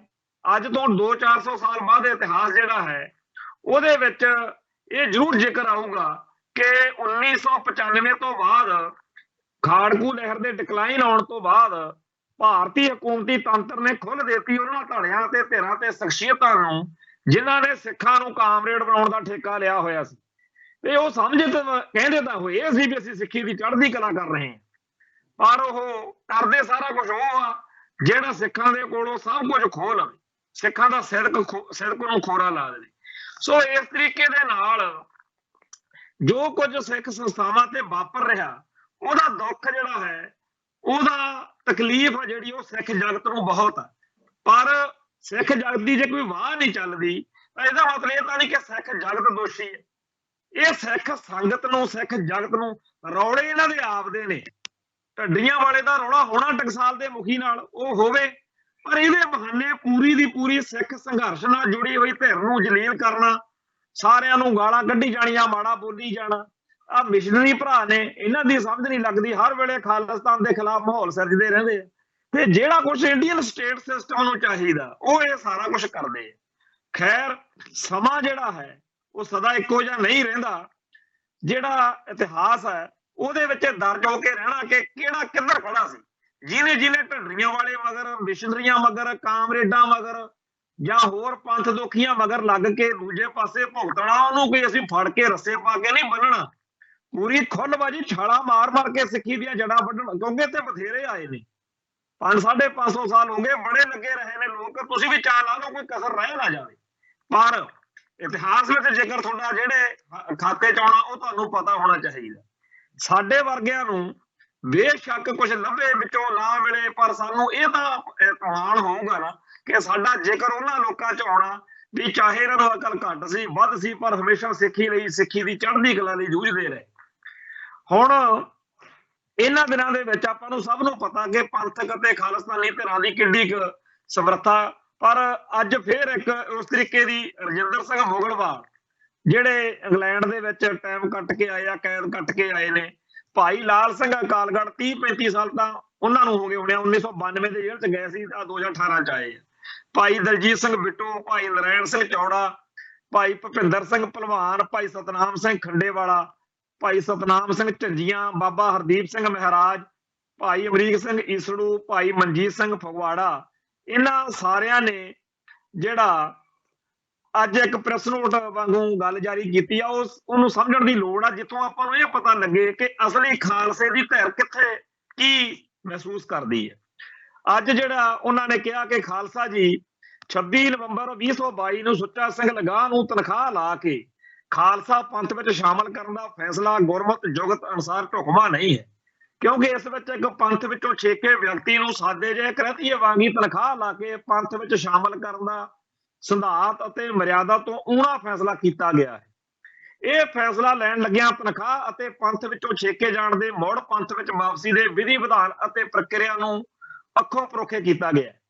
ਇਹ ਗੱਲ ਸਭ ਭਲੀ ਭਾਂਤ ਜਾਣਦੇ ਨੇ ਕਿ ਸੁੱਚਾ ਸਿੰਘ ਲੰਗਾਹ ਨੂੰ ਪੰਥ ਵਿੱਚੋਂ ਸਿਰਫ ਇਸ ਲਈ ਨਹੀਂ ਸੀ ਛੇਕਿਆ ਗਿਆ ਕਿ ਉਸਨੇ ਪਰ ਇਸਤਰੀ ਗਮਨ ਕਰਕੇ ਬਜ਼ਰਕ ਰਹਿਤ ਕੀਤੀ ਹੈ, ਉਸ ਨੂੰ ਤਾਂ ਇਸ ਲਈ ਛੇਕਣਾ ਪਿਆ ਤੇ ਛੇਕਿਆ ਗਿਆ ਸੀ ਕਿ ਉਹ ਪੰਥਕ ਸੰਸਥਾ ਸ਼੍ਰੋਮਣੀ ਗੁਰਦੁਆਰਾ ਪ੍ਰਬੰਧਕ ਕਮੇਟੀ ਅਤੇ ਰਾਜਨੀਤਿਕ ਪਾਰਟੀ ਸ਼੍ਰੋਮਣੀ ਅਕਾਲੀ ਦਲ ਬਾਦਲ ਦਾ ਜ਼ਿੰਮੇਵਾਰ ਅਹੁਦੇਦਾਰ ਸੀ, ਤੇ ਉਸਨੇ ਇਹ ਬਜ਼ਰਕ ਰਹਿਤ ਕਰਕੇ ਸਿਰਫ ਆਪਣੀ ਕਿਰਦਾਰਕੁਸ਼ੀ ਨਹੀਂ ਕੀਤੀ, ਸਗੋਂ ਇਸ ਸੰਸਥਾ ਤੇ ਪਾਰਟੀ ਦਾ ਅਪਮਾਨ ਵੀ ਕੀਤਾ ਸੀ। ਲੰਬੇ ਸਮੇਂ ਤੋਂ ਇਸ ਬਜ਼ਰਕ ਰਹਿਤ ਦਾ ਆਦੀ ਹੋਣ ਦੇ ਬਾਵਜੂਦ ਉਹ ਇਹਨਾਂ ਅਹੁਦਿਆਂ ਤੇ ਉਸ ਸਮੇਂ ਤੱਕ ਟਿਕਿਆ ਆ ਰਿਹਾ ਸੀ ਜਿੰਨਾ ਚਿਰ ਉਸਦੀ ਅਸ਼ਲੀਲ ਵੀਡੀਓ ਜਨਤਕ ਨਹੀਂ ਹੋ ਗਈ ਤੇ ਉਸਨੇ ਇਸ ਗੁਨਾਹ ਦੀ FIR ਦਰਜ ਨਹੀਂ ਹੋ ਗਈ। ਪੰਥ ਵਿੱਚੋਂ ਛੇਕੇ ਜਾਣ ਤੋਂ ਬਾਅਦ ਵੀ ਸੁੱਚਾ ਸਿੰਘ ਲੰਗਾਹ ਆਕੀ ਹੋਇਆ ਰਿਹਾ ਤੇ ਉਸਨੇ ਧਾਰਮਿਕ ਅਤੇ ਰਾਜਨੀਤਿਕ ਖੇਤਰ ਵਿੱਚ ਆਪਣੀਆਂ ਸਰਗਰਮੀਆਂ ਬੇਰੋਕ ਟੋਕ ਜਾਰੀ ਰੱਖੀਆਂ ਹੋਈਆਂ ਸੀ। ਆਪਣੀ ਬਜ਼ਰਕ ਰਹਿਤ ਨੂੰ ਮੰਨਣ ਦੇ ਥਾਂ ਉਹ ਇਸ ਨੂੰ ਆਪਣੇ ਵਿਰੁੱਧ ਹੋਈ ਸਾਜ਼ਿਸ਼ ਪ੍ਰਚਾਰਦਾ ਰਿਹਾ, ਜਿਸ ਦਾ ਅਰਥ ਅਕਾਲ ਤਖਤ ਸਾਹਿਬ ਤੋਂ ਛੇਕੇ ਜਾਣ ਵਾਲੇ ਗਨਾਹੀ ਨਾਲ ਰੋਟੀ ਬੇਟੀ ਦੀ ਸਾਂਝ ਨਾ ਰੱਖਣ ਦਾ ਹੁਕਮ ਹੁੰਦਾ ਹੈ, ਜਿਸ ਦਾ ਅਰਥ ਹੁੰਦਾ ਧਾਰਮਿਕ, ਰਾਜਨੀਤਿਕ, ਸਮਾਜਿਕ ਅਤੇ ਆਰਥਿਕ ਖੇਤਰ ਵਿੱਚ ਕਿਸੇ ਕਿਸਮ ਦਾ ਰਿਸ਼ਤਾ ਨਾਤਾ ਨਾ ਰੱਖਣਾ। ਅਜਿਹਾ ਨਾਤਾ ਰੱਖਣ ਵਾਲਾ ਸਿੱਖ ਰਹਿਤ ਮਰਿਆਦਾ ਅਨੁਸਾਰ ਤਨਖਾਹੀਆ ਹੁੰਦਾ ਤੇ ਲੰਗਾਹ ਨਾਲ ਰਿਸ਼ਤਾ ਰੱਖਣ ਵਾਲੇ ਸਭ ਤਨਖਾਹੀਏ ਨੇ ਤੇ ਉਹਨਾਂ ਨੂੰ ਤਨਖਾਹੀਆ ਬਣਾਉਣ ਵਾਲਾ ਮੁੱਖ ਅਪਰਾਧੀ ਸੁੱਚਾ ਸਿੰਘ ਲੰਗਾਹ ਹੈ। ਲੰਗਾਹ ਨੇ ਅੰਮ੍ਰਿਤ ਛਕਣ ਦਾ ਨਾਟਕ ਵੀ ਖੇਡਿਆ ਸੀ ਤੇ ਇਸ ਨਾਟਕ ਵਿੱਚ ਸ਼ਾਮਲ ਪਾਤਰਾਂ ਨੂੰ ਗਿਆਨੀ ਹਰਪ੍ਰੀਤ ਸਿੰਘ ਨੇ ਪੰਜ ਸਿੰਘ ਸਾਹਿਬਾਨ ਵਿੱਚ ਸ਼ਾਮਲ ਹੋ ਕੇ ਤਨਖਾਹ ਵੀ ਲਾਈ ਸੀ, ਪਰ ਉਸ ਨਾਟਕ ਦੇ ਮੁੱਖ ਪਾਤਰ ਲੰਗਾਹ ਨੂੰ ਹੁਣ ਇਸ ਅਪਰਾਧ ਬਾਰੇ ਪੁੱਛਣ ਤੋਂ ਮਿੱਥ ਕੇ ਸੰਕੋਚ ਕਰ ਲਿਆ ਗਿਆ ਹੈ ਤੇ ਉਸ ਨਾਲ ਨਾਤਾ ਬਣਾਈ ਰੱਖਣ ਵਾਲਿਆਂ ਦੀ ਗੱਲ ਵੀ ਨਹੀਂ ਕੀਤੀ ਗਈ। ਲੰਗਾਹ ਸ਼੍ਰੋਮਣੀ ਕਮੇਟੀ ਦਾ ਮੈਂਬਰ ਹੋਣ ਤੇ ਧਾਰੀਵਾਲ ਵਿਖੇ ਰਮਾਇਣ ਦੇ ਪਾਠ ਕਰਾਉਂਦਾ ਰਿਹਾ। ਉਸ ਵਿਰੁੱਧ ਇਹ ਸ਼ਿਕਾਇਤ ਵੀ ਅਕਾਲ ਤਖਤ ਸਾਹਿਬ ਤੋਂ ਚਿਹਰਾ ਤੋਂ ਸੁਣਵਾਈ ਦੀ ਉਡੀਕ ਵਿੱਚ ਹੈ, ਪਰ ਉਹਨੂੰ ਵੀ ਨਹੀਂ ਵਿਚਾਰਿਆ ਗਿਆ। ਸਿੱਖ ਰਹਿਤ ਮਰਿਆਦਾ ਅਨੁਸਾਰ ਚੌਹਾਂ ਬਜ਼ਰਕ ਰਹਿਤਾਂ ਵਿੱਚੋਂ ਕੋਈ ਬਜ਼ਰਕ ਰਹਿਤ ਕਰਨ ਵਾਲਾ ਪੰਜਾਂ ਪਿਆਰਿਆਂ ਦੇ ਪੇਸ਼ ਹੋ ਕੇ ਆਪਣੀ ਰਹਿਤ ਦੀ ਗਲਤੀ ਮੰਨ ਕੇ ਭੁੱਲ ਬਖਸ਼ਾ ਕੇ ਕਿਸੇ ਵੀ ਸਥਾਨ ਤੇ ਮੁੜ ਅੰਮ੍ਰਿਤ ਛਕ ਸਕਦਾ ਹੈ, ਪਰ ਪੰਥ ਵਿੱਚੋਂ ਛੇਕਣ ਅਤੇ ਪੰਥ ਵਿੱਚੋਂ ਛੇਕੇ ਗਏ ਨੂੰ ਮੁੜ ਪੰਥ ਵਿੱਚ ਸ਼ਾਮਲ ਕਰਨ ਦਾ ਅਧਿਕਾਰ ਕੇਵਲ ਤੇ ਕੇਵਲ ਅਕਾਲ ਤਖਤ ਸਾਹਿਬ ਨੂੰ ਹੈ ਤੇ ਇਸ ਦਾ ਵਿਧੀ ਵਿਧਾਨ ਤੇ ਜੁਗਤ ਸਿੱਖ ਇਤਿਹਾਸ ਵਿੱਚ ਦਰਜ ਹੈ ਤੇ ਸਪਸ਼ਟ ਹੈ। ਸੁੱਚਾ ਸਿੰਘ ਲੰਗਾਹ ਨੂੰ ਤਨਖਾਹ ਸਿਰਫ ਪਰ ਇਸਤਰੀ ਗਮਨ ਦੀ ਬਜ਼ਰਕ ਰਹਿਤ ਦੇ ਅਪਰਾਧ ਵਿੱਚ ਹੀ ਲਾਈ ਗਈ ਹੈ, ਜਦਕਿ ਉਸਦੇ ਅਨੇਕਾਂ ਗੁਨਾਹਾਂ ਸੰਬੰਧੀ ਸਿੱਖ ਸੰਗਤਾਂ ਵੱਲੋਂ ਅਕਾਲ ਤਖਤ ਸਾਹਿਬ ਤੇ ਪਹਿਲਾਂ ਹੀ ਘਟਨਾਕ੍ਰਮ ਤੇ ਤੱਥ ਪੇਸ਼ ਕੀਤੇ ਹੋਏ ਨੇ, ਜਿਸ ਵਿੱਚ ਉਸਦੇ ਹੋਰ ਵੀ ਕਈ ਗਲਤ ਅਤੇ ਨਜਾਇਜ਼ ਸੰਬੰਧਾਂ ਦਾ ਜ਼ਿਕਰ ਹੈ।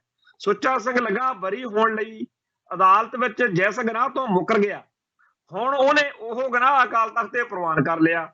ਉਹਨੂੰ ਤਨਖਾਹ ਲਾਉਣ ਤੋਂ ਪਹਿਲਾਂ ਉਸ ਵੱਲੋਂ ਕੀਤੇ ਸਾਰੇ ਗੁਨਾਹਾਂ ਦੀ ਪੁੱਛਗਿੱਛ ਕਰਨੀ ਜ਼ਰੂਰੀ ਸੀ, ਜਿਹੜੀ ਬਿਲਕੁਲ ਨਹੀਂ ਕੀਤੀ ਗਈ। ਪੰਜ ਸਿੰਘ ਸਾਹਿਬਾਨ ਵਿੱਚ ਸ਼ਾਮਲ ਹੋ ਕੇ ਗਿਆਨੀ ਹਰਪ੍ਰੀਤ ਸਿੰਘ ਨੇ ਉਸਨੂੰ ਆਦੇਸ਼ ਦਿੱਤਾ ਸੀ ਕਿ ਸੰਗਤ ਵੱਲ ਮੂੰਹ ਕਰਕੇ ਕਹਿ ਮੈਂ ਪਾਰਸਤਰੀ ਗਮਨ ਦੀ ਬਜ਼ਰਕ ਰਹਿਤ ਕੀਤੀ ਹੈ, ਪਰ ਉਸਨੇ ਇਸ ਵਿੱਚੋਂ ਸਿਰਫ ਇੰਨਾ ਹੀ ਕਿਹਾ ਮੈਂ ਬਜ਼ਰਕ ਰਹਿਤ ਕੀਤੀ ਹੈ। ਨਾ ਤਾਂ ਲੰਗਾਹ ਨੇ ਪੂਰਾ ਆਦੇਸ਼ ਮੰਨਿਆ ਤੇ ਨਾ ਹੀ ਗਿਆਨੀ ਹਰਪ੍ਰੀਤ ਸਿੰਘ ਨੇ ਉਸ ਨੂੰ ਪੂਰਾ ਆਦੇਸ਼ ਮਨਾਉਣ ਦਾ ਯਤਨ ਕੀਤਾ। ਬਜ਼ਰ ਕ੍ਰੈਤੀਏ ਨੂੰ ਪੰਥ ਵਿੱਚ ਮੁੜ ਸ਼ਾਮਲ ਹੋਣ ਲਈ ਦੁਬਾਰਾ ਅੰਮ੍ਰਿਤ ਛਕਣਾ ਪੈਂਦਾ ਹੈ, ਪਰ ਗਿਆਨੀ ਹਰਪ੍ਰੀਤ ਸਿੰਘ ਨੇ ਉਸ ਨੂੰ ਜੋ ਤਨਖਾਹ ਲਾਈ ਉਸ ਵਿੱਚ ਮੁੜ ਅੰਮ੍ਰਿਤ ਛਕਣ ਦਾ ਜ਼ਿਕਰ ਤੱਕ ਨਹੀਂ ਕੀਤਾ ਗਿਆ। ਇੰਝ ਸਿੱਖ ਰਹਿਤ ਮਰਿਆਦਾ ਤੇ ਖਾਲਸਾਈ ਸਿਧਾਂਤਾਂ ਦਾ ਘੋਰ ਉਲੰਘਣ ਹੋਇਆ ਹੈ। ਤਨਖਾਹ ਵਿੱਚ ਢਾਡੀਆਂ ਨੂੰ ਲੰਗਰ ਛਕਾਉਣ ਦਾ ਆਦੇਸ਼ ਵੀ ਮਰਿਆਦਾ ਅਨੁਸਾਰ ਢੁਕਵਾਂ ਫੈਸਲਾ ਨਹੀਂ ਹੈ, ਕਿਉਂਕਿ ਜਿੰਨਾ ਚਿਰ ਤਨਖਾਹੀਆ ਤਨਖਾਹ ਪੂਰੀ ਕਰਕੇ ਅਕਾਲ ਤਖਤ ਤੇ ਅਰਦਾਸ ਨਹੀਂ ਕਰਵਾ ਲੈਂਦਾ, ਉਹਨਾਂ ਚਿਰ ਉਸ ਹੱਥੋਂ ਪ੍ਰਸ਼ਾਦਾ ਛਕਣਾ ਖੁਦ ਤਨਖਾਹੀਆ ਹੋਣ ਵਾਲੀ ਭੁੱਲ ਹੈ। ਗਿਆਨੀ ਹਰਪ੍ਰੀਤ ਸਿੰਘ ਨੇ ਲੰਗਾਹ ਨੂੰ ਸਿਆਸੀ ਖੇਤਰ ਵਿੱਚ ਵਿਚਰਨ ਤੇ ਧਾਰਮਿਕ ਖੇਤਰ ਵਿੱਚ ਨਾ ਵਿਚਰਨ ਦਾ ਆਦੇਸ਼ ਦੇ ਕੇ ਮੀਰੀ ਪੀਰੀ ਦੇ ਸਮੇਲਤਾ ਦੇ ਗੁਰਮਤ ਦੇ ਸਿਧਾਂਤ ਨੂੰ ਅੱਖੋਂ ਪਰੋਖੇ ਕੀਤਾ ਹੈ ਤੇ ਸਿਆਸੀ ਪ੍ਰਭਾਵ ਪ੍ਰਵਾਨ ਕਰਕੇ ਉਸ ਲਈ ਸਿਆਸੀ ਖੇਤਰ ਵਿੱਚ ਵਿਚਰਨ ਦਾ ਰਾਹ ਖੋਲ੍ਹਿਆ ਹੈ। ਗੁਰੂ ਰੂਪ ਖਾਲਸਾ ਜੀ ਗਿਆਨੀ ਹਰਪ੍ਰੀਤ ਸਿੰਘ ਦੀ ਸੁੱਚਾ ਸਿੰਘ ਲੰਗਾਹ ਦੇ ਮਾਮਲੇ 'ਚ ਕੀਤੀ ਕਾਰਵਾਈ ਆਪ ਜੀ ਦੇ ਸਨਮੁਖ ਪੇਸ਼ ਹੈ। ਇਸ ਦੀ ਗੁਰਮਤ ਵਿਧੀ ਵਿਧਾਨ ਅਕਾਲ ਤਖਤ ਸਾਹਿਬ ਦੀ ਮਾਣ ਮਰਿਆਦਾ ਤੇ ਖਾਲਸਾਈ ਸਿਧਾਂਤਾਂ ਦੇ ਪਰਖ ਕਰਕੇ ਫੈਸਲਾ ਆਪ ਜੀ ਨੇ ਕਰਨਾ ਹੈ ਕਿ ਕਿਤੇ ਸਿਆਸੀ ਦਬਾਅ ਹੇਠ ਗਿਆਨੀ ਗੁਰਜਰ ਸਿੰਘ ਵੱਲੋਂ ਡੇਰਾ ਸਰਸਾ ਮੁਖੀ ਨੂੰ ਦਿੱਤੀ ਮਾਫੀ ਵਾਂਗ ਗਿਆਨੀ ਹਰਪ੍ਰੀਤ ਸਿੰਘ ਦਾ ਲੰਗਾਹ ਸੰਬੰਧੀ ਫੈਸਲਾ ਵੀ ਉਸੇ ਕੜੀ ਦਾ ਹਿੱਸਾ ਹੀ ਤਾਂ ਨਹੀਂ। ਇਹ ਜਿਹੜੀ ਅੱਜ ਆਪਣੇ ਸਾਹਮਣੇ ਸਿੱਖ ਸੰਘਰਸ਼ ਨਾਲ ਸੰਬੰਧਿਤ ਸ਼ਖਸੀਅਤਾਂ ਦੀ ਸਟੇਟਮੈਂਟ ਆਈ ਆ, ਇਹ ਢੱਡੀਆਂ ਵਾਲੇ ਨੇਕੀ ਹੋਣੀ ਤਰਕਸ਼ੀਲ ਮਿਸ਼ਨਰੀ ਤੇ ਹੋਰ ਸਾਰਿਆਂ ਨੂੰ ਕਦੇ ਇਹ ਗੱਲਾਂ ਕਿਉਂ ਨਹੀਂ, ਉਹਨਾਂ ਨੂੰ ਇਉਂ ਲੱਗਦਾ ਕਿ ਕਦੋਂ ਕੋਈ ਮੌਕਾ ਲੱਭੇ ਤੇ ਆਪਾਂ ਸਿੱਖਾਂ ਨੂੰ ਜਲੀਲ ਕਰੀਏ। ਵਿਰਸਾ ਸਿੰਘ ਬਲਟੋਹੇ ਨੇ ਵੀ ਹਾਲਾਂਕਿ ਗਿਆਨੀ ਹਰਪ੍ਰੀਤ ਸਿੰਘ ਦੇ ਫੈਸਲੇ ਦੀ ਆਲੋਚਨਾ ਕੀਤੀ ਸੀ, ਪਰ ਉਹਦੇ ਹੋਰ ਤਰੀਕੇ ਦੇ ਹਿਸਾਬ ਕਿਤਾਬ ਸੀ। ਅੱਜ ਆ ਜਿਹੜੇ ਸਾਰਾ ਕੁਝ ਆਪਾਂ ਸਾਂਝਾ ਕੀਤਾ, ਸੰਗਤਾਂ ਨੂੰ ਪੜ੍ਹ ਕੇ ਸੁਣਾਇਆ, ਇਹਦੇ ਚ ਕੋਈ ਗੱਲ ਲੱਭਦੀ ਆ। ਸੋ ਜਿਹੜੀ ਧਿਰ ਸਿੱਖ ਇਤਿਹਾਸ ਨੂੰ, ਸਿੱਖ ਕੌਮ ਨੂੰ ਸਮਰਪਿਤ ਹੋ ਕੇ ਜਿਉ ਰਹੀ ਹੈ, ਜੋ ਪੰਥ ਦੀ ਚੜ੍ਹਦੀ ਕਲਾ ਲਈ ਖਾਲਸਾਈ ਨਜ਼ਰੀਏ ਤੋਂ ਖਾਲਿਸਤਾਨ ਸਿਰਜਣ ਦੇ ਲਈ ਯਤਨਸ਼ੀਲ ਹੈ, ਉਹ ਹੀ ਧਿਰ ਅਸਲ ਵਿੱਚ ਪੰਥ ਦੀ ਧਿਰ ਹੈ।